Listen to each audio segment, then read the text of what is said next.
Hello, നമ്മുടെ 13th day Banff national പാർക്കിൽ തന്നെയാണ്.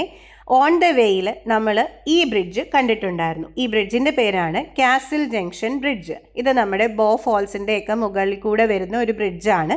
അങ്ങനെ നമ്മൾ പോകാൻ പോകുന്നത് ഒരു ബ്ലൂയി ആയിട്ടുള്ള പാരഡൈസിലേക്കാണ്. ആ പാരഡൈസ് ഇപ്പോൾ ഒന്ന് കണ്ടു നോക്കിക്കേ. ജോൺസ്റ്റൺ കാനിയോൺ എന്നാണ് ഇതിൻ്റെ പേര്. പക്ഷേ ഇത് സ്നോയുടെ സമയത്തുള്ള പിക്ചറാണ് കേട്ടോ. ഞങ്ങൾ കണ്ടപ്പോൾ ഇത് ഇങ്ങനെയായിരുന്നു ഉണ്ടായിരുന്നത്. യെല്ലോ ക്ലിഫ്സും ബ്ലൂ വാട്ടറും ഗ്രീൻ ട്രീസും ഒക്കെ ആയിട്ടൊരു ലവ്ലി കോംബോ.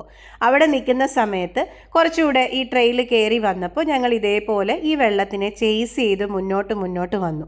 അപ്പോഴാണ് ഞങ്ങൾക്ക് ഇന്നത്തെ പിക്ചർ ഓഫ് ദ ഡേ കിട്ടിയത്. നോക്കൂ, ബ്ലൂവും ഗ്രീനും എല്ലാം കൂടെ ചേർന്നിട്ടുള്ള ഒരു ബ്യൂട്ടിഫുൾ പിക്ചർ. അവിടുന്ന് കുറച്ചുകൂടെ നടന്നപ്പോഴാണ് ഈ വെള്ളം ഇങ്ങനെ ഒഴുകുന്നത് നോക്കി എത്ര സമയം വേണമെങ്കിലും നിൽക്കാമെന്ന് ഞങ്ങൾക്ക് മനസ്സിലായത്. പിന്നെ അതിൻ്റെ വിവിധ ആംഗിളിൽ നിന്നുള്ള ഫോട്ടോസൊക്കെ എടുത്തിട്ടുണ്ടായിരുന്നേ.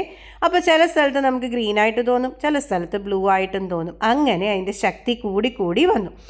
ശക്തി കൂടി വരുന്തോറും നമ്മൾ മുകളിലേക്കുള്ള ട്രെയിൽസിലേക്ക് കയറിപ്പോയിക്കൊണ്ടിരിക്കുകയാണ്. ഈ പിക്ചർ എടുത്ത സമയത്ത് എൻ്റെ മനസ്സിൽ ടൈലയുടെ വാട്ടർ എന്ന് പറഞ്ഞ സോങ് ആയിരുന്നു കേട്ടോ. അത് കഴിഞ്ഞ് ഇതാണ് നമ്മുടെ ഈ ജോൺസ്റ്റൺ കാനിയോണിൻ്റെ ഐസിലുള്ള കാഴ്ച. പക്ഷേ ഇപ്പം എങ്ങനെയാണെന്നൊന്ന് കേട്ടു നോക്കൂ.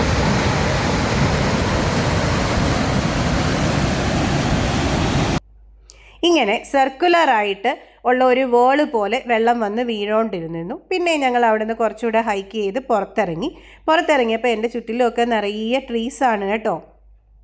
അവിടെ നിന്ന് കുറച്ചുകൂടെ പോന്നപ്പോൾ ഇതുവരെ കാണാത്ത ഇതുപോലെയുള്ള നമ്മുടെ ഡിയറിൻ്റെ വർഗത്തിൽപ്പെട്ട എൽക്കിനെ എനിക്ക് കാണാനായിട്ട് സാധിച്ചു. അങ്ങനെ എൽക്കോടുകൂടി ഇന്നത്തെ യാത്ര തീരുകയാണ്.